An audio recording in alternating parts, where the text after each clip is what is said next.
Hey, what's going on YouTube? Welcome back to another video. Today is February the 7th, and I'm just in the warehouse. It's probably around like 6:30 p.m. Just trying to get some items listed, photographed. Same routine each and every day. I try to photograph, quite a few items, and I pretty much just write down all the details, the measurements, if it's clothing items. If it's hard goods, then I'll write down details on those items. And then I'll take that SD card and my paper back into the house. And throughout the next couple of days, I will list the items that I photographed today. So that's what I've been working on today, but I wanted to make a video. This is probably going to be somewhat of a lengthy video, so make sure you're ready to sit down for a few minutes, or you can come back to the video later on when you have some time. But today, I want to talk about buying inventory and death piles. So for all of you that are not, really sure what I mean by death pile, just a massive amount of items, or maybe it's just a closet full of items, pretty much all of it unlisted stuff that you purchased previously and you never got around to listing, and it's basically created a pile in your house, in your garage, in your warehouse, whatever the case may be. Resellers all over the country call it different things, but most of them refer to it as a death pile. I want to talk specifically about those items because, just recently I've heard numerous resellers talking about it, and everybody has their own opinion. Everybody has, if it's unlisted, I don't go out and I don't go sourcing for any new merchandise until my death pile is listed. Some people say, that they don't source items at all if they have any items that are not listed. So I want to talk about it because obviously I have my own opinions, my own way of doing things. And I completely agree with some people, some resellers that talk about, not going out and sourcing all the time if you have unlisted items already. So for me, obviously, I'm in a really big warehouse. This place is completely packed full of items, but most of it is listed. And then I have a section of what I call junk, which is just, junk stuff that you're going to get when you do storage units, when you do estate buyouts, when you buy stuff in bulk. When you buy in bulk, you're going to have a big quantity of junk, and then you're going to have your, whatever pile of good items that you're going to keep and you're going to list online. So since I do a lot of big bulk buying, I end up with a lot of junk items. And usually those junk items get sold, somewhat fast, depending on how busy I am and how much time I have. So I usually accumulate that stuff until it starts to become overwhelming. And then usually what I will do is I will sell it all to somebody that, maybe sets up at the flea market, or sometimes I will sell it all to a thrift store, any kind of secondhand stores, things of that nature. But for the most part, I always usually keep a good pile of junk, stuff that is not really valuable enough to go on eBay or Amazon or Etsy. And it usually gets, sold eventually. Then I keep a pretty good amount of unlisted items. And as you can see, just standing behind me here, all of these shelves these are just numerous little items, things that I've picked up over the course of the last, 6 to 8 months. These are all unlisted items. Everything that's in this pile down here is unlisted. All of the clothing that's right here is unlisted. But seeing that I have what you could consider a death pile, I don't really call it a death pile. Every now and then I will refer to it as a death pile just because, that's just the going terminology in the reselling business is, the pile of unlisted items is called your death pile. But I really look at it as just inventory. Everything that I have is just inventory, and it's just money sitting here. And the reason that, some people have bigger death piles than other people is because, like in my situation, I'm a one-man operation. So I do really good at buying. I do really good at selling, but I don't do so good at listing. See, when you buy as much as I buy, you're going to end up with a death pile because you're not going to be able to list all of the stuff that you actually purchase. If I listed everything that I purchased, I would never be out sourcing, and therefore I wouldn't find all of these really good items that I'm finding. For example, about 2 weeks ago, I did a very small estate buyout. It wasn't even that big. It was like a 2-bedroom, 1-bath home. The lady that lived there had, was up in her age. She had a lot of little small items. Anyways, I did the estate buyout. I spent a couple $1,000 and I bought quite a few items. I mean, after I got done sorting through everything, I threw away a lot of items. I packed up a lot of items to bring back to the warehouse, and then I sold a lot of the bigger items. Now, all of those items that I brought back, let's say, for instance, my business system and my strategy was to list everything before I went out sourcing. If that was my strategy and that was the way that I conducted business, this past weekend, I went out to garage sales and estate sales, and I scored a really good mother load of jewelry, costume jewelry, mixed with quite a bit of gold and silver. One of those rings actually had a little over 2.5 carat diamond in it. So I ended up spending about $90 on this jewelry, and I ended up making a little over $3,500, and I still have some of the best pieces that I haven't even listed on eBay yet. So let's look at that real fast and really think about it. A week ago, when I did the estate buyout and I brought all of the good items that I wanted to list on eBay back to the warehouse, which most of the items are sitting right here. I've listed a few of those items, but I still have about 90% of it sitting right here. Now, if my business model and my system was that I list everything before I go out and source again, I would have missed out on the deals this past weekend with the jewelry. It's just simple as that. Now, one thing that I want to clear up is that when I have a bunch of inventory, so I have, somewhat of a very good idea of how much, inventory I have at any given time based on the amount of money that's spent on that inventory. So total within my warehouse right now, I probably have, not counting my t-shirt business, not counting that because, that I don't really consider that would be an substantial amount of money. But sitting around me right now on unlisted items, I probably have anywhere between $30,000 and $40,000 worth of inventory that is completely unlisted. Now, some of you might be thinking, wow, that's just crazy. There's no way I could have that much inventory just sitting around collecting dust and not being listed. And it's kind of, everybody does their own thing. This is the way that I conduct business. And the way that I conduct business is I constantly source and I constantly sell. Now, if my business was struggling right now and I wasn't making money and my daily sales or my weekly sales was really far down and I was really struggling with cash flow, then I would resort to not sourcing and then I would resort to nothing but listing.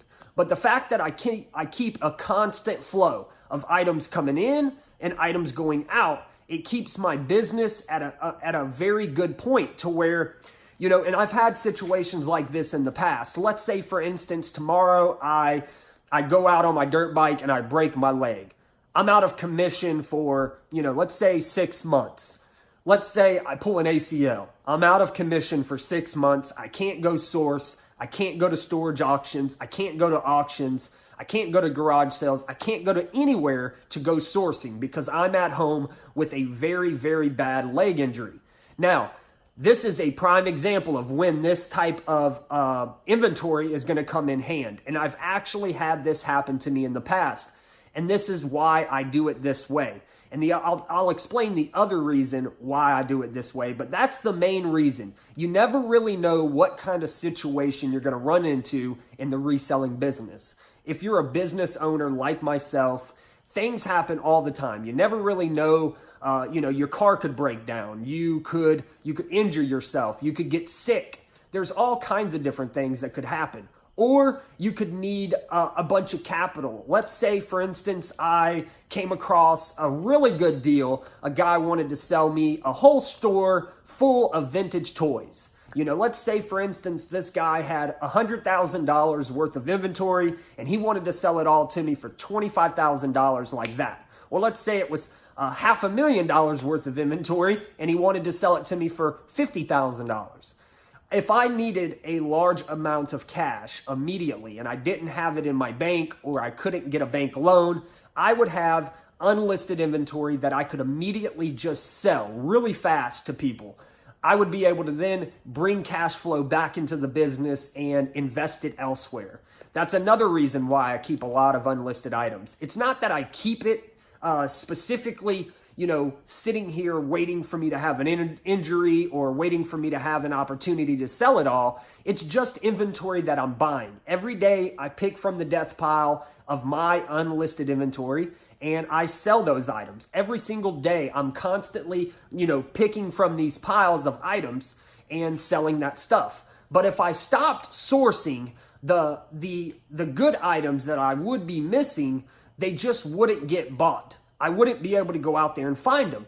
I believe that the business strategy, the way that I run my business is the way that most resellers look at not wanting to run it. I know that a lot of resellers, they look at the numbers and they overlook this business so much that they have these different little rules and policies that they follow. And one of those being that they do not source until all unlisted items are listed. And I believe in, if it works for you, then it works for you. Don't switch anything up. If it's working, don't try to fix something that isn't broken. I'm a firm believer in that. But I am also a firm believer in if you are a reseller, then you need to be out there sourcing on a regular basis because you don't know what kind of, you don't know what you're going to miss or what could pass you, something you could pass up. Now, for instance, I do have quite a bit of inventory right now that's unlisted. So when I go out sourcing, I'm automatically only buying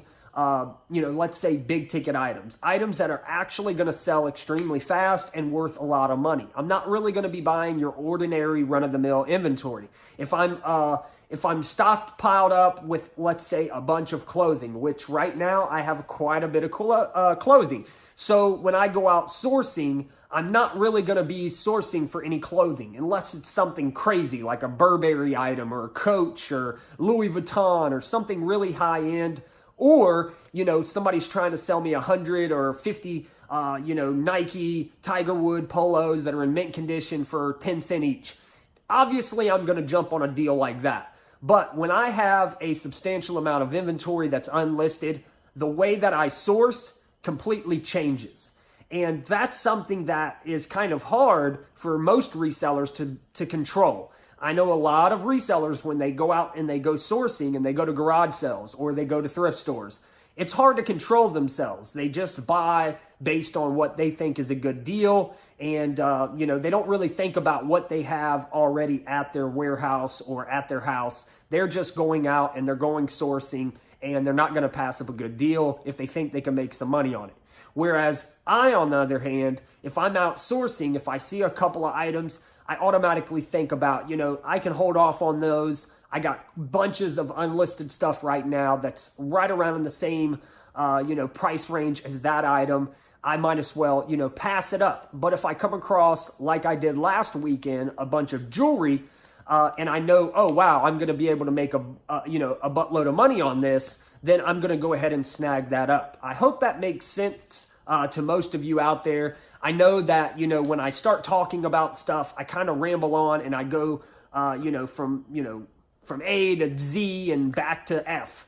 It's hard to keep up with me when I speak, but I'm hoping that most of you out there understand exactly what I'm talking about. And I just wanted to kind of touch on this because there's so many different ways to run a reselling business, and there's so many different methods and systems, and there's not a right or a wrong way to run a reselling business. There just isn't. Now, there is things that you shouldn't do, and there's things that you should do, but as long as you're making money and you're successful and whatever it is that you're doing is working, then there's no reason to switch it up or to try something else unless you feel like there might be a better way of doing things. All the time, I can think back to numerous times where, I switched something within my business, something that was, well-oiled, working great, reliable, but I thought there was a better way. I thought there was something else I was missing or a better version of that, that method.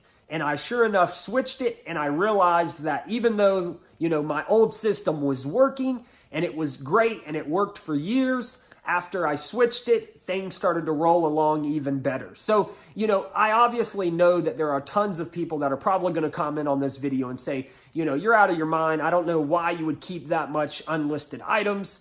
I know there's tons of people that are going to say, maybe I'm lying or, all kinds of things. It's the internet. People are going to say all kinds of stuff. But my point, in this whole entire video is there's numerous ways to, to milk a cow. There's all kinds of ways to, do everything in life. There's numerous ways to run this business, and never have I ever said that, my way is the right way and anybody else's way is the wrong way. The only thing that I ever share with you guys and everybody that watches this channel is the way that I do things. That's the only thing that I'm here for. I'm here to share with you the way that I do things because that's the only way that I know.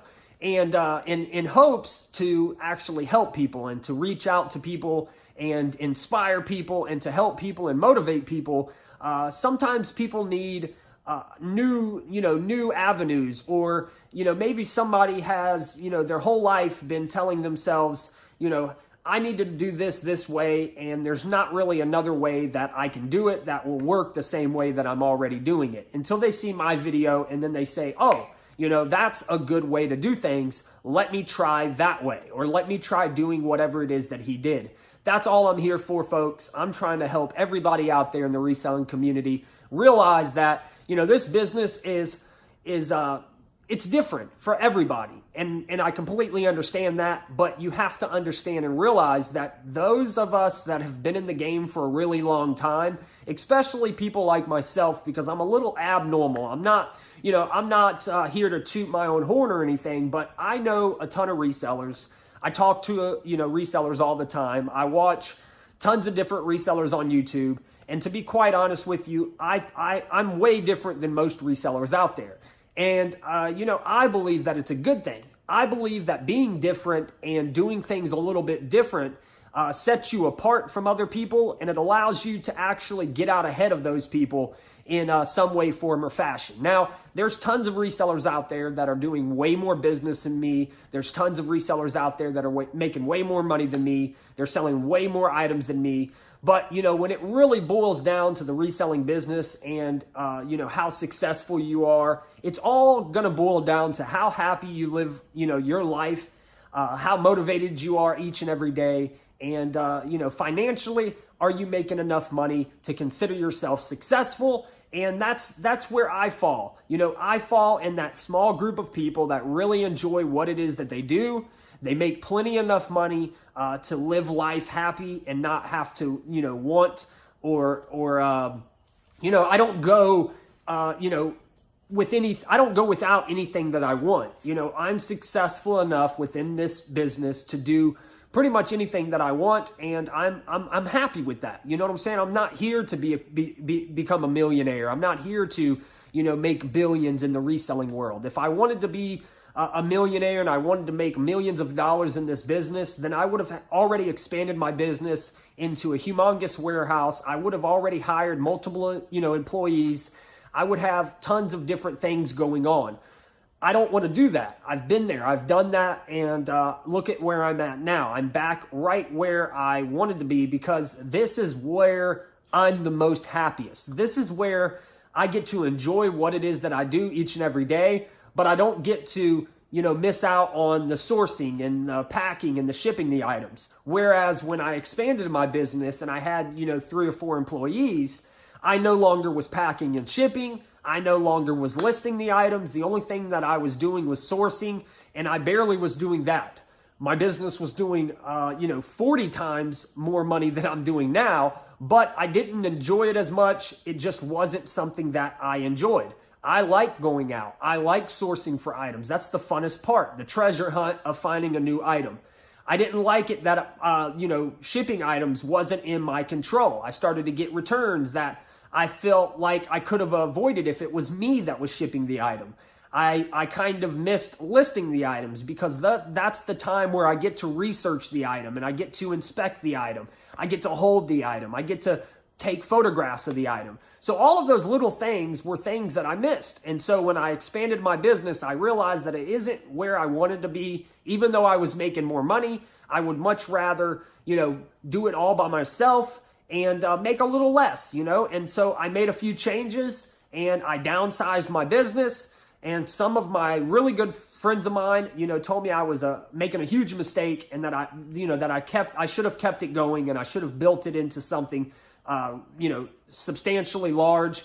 But I didn't want to do that. This is this is why I got into reselling in the first place. Back when I was 14 and 15 years old, the whole reason I got into reselling is because I wanted to do everything. I wanted to be the boss, the owner, the person that went out and sourced for items. I wanted to be the person that lists the item, sold the item. I liked being in control. I liked everything, So I just believe that, back to, the reason that I started this video, if you have a death pile, if you have unlisted items, it isn't the end of the world. It's just inventory sitting there. Just look at it like it's a bank inside your home. It's money.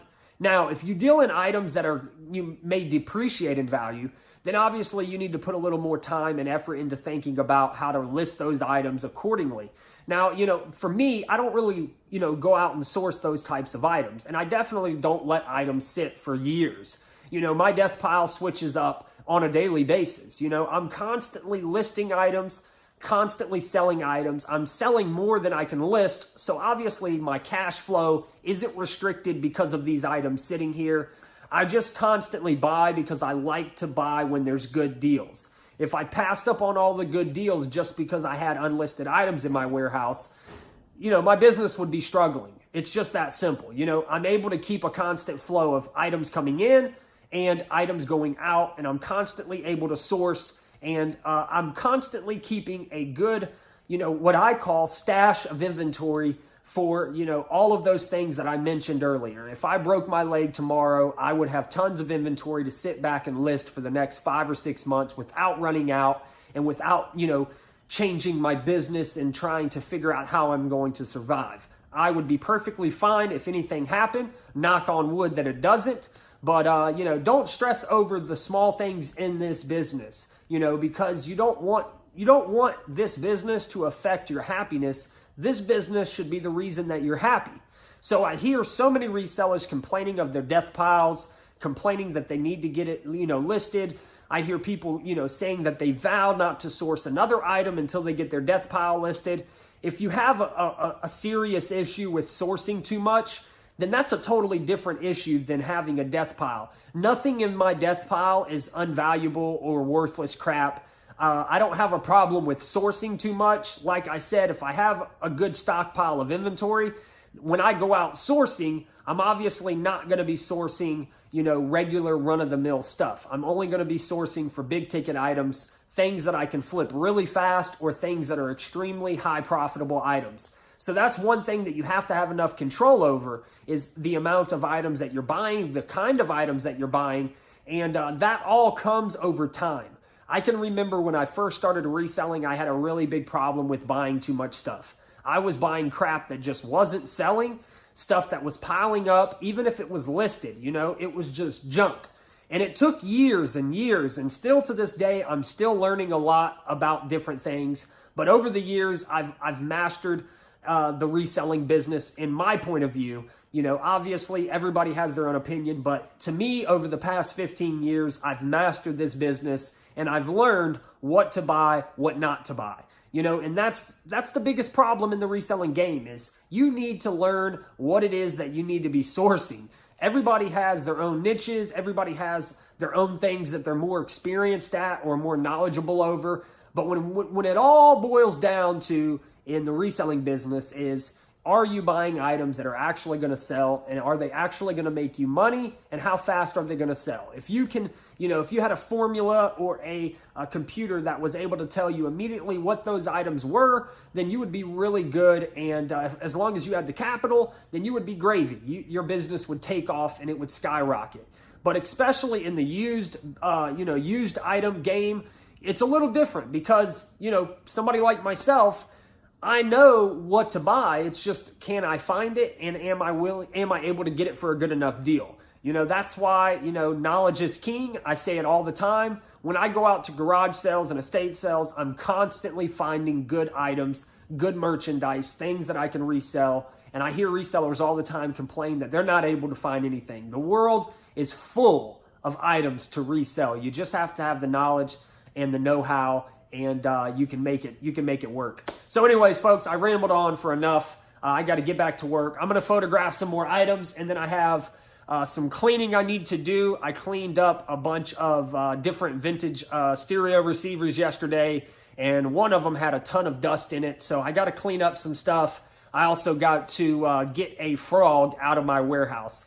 When I have the big door open, sometimes frogs will come in here. I'm not sure if they're attracted to the light or if they're just trying to get indoors, but I have this really big frog, and I need to get him out of my warehouse so he's not in here jumping on everything and messing stuff up, though. But anyways, I really appreciate it. Thanks a lot for coming and watching another video. I'm finally over 1,000 subscribers, so that's really good. I want to say thanks to everybody who subscribed to the channel. I really appreciate it. Until next time, folks, I'm out of here. Don't forget to go down and hit the subscribe button and the likes, the thumbs up button. But anyways, until next time, peace.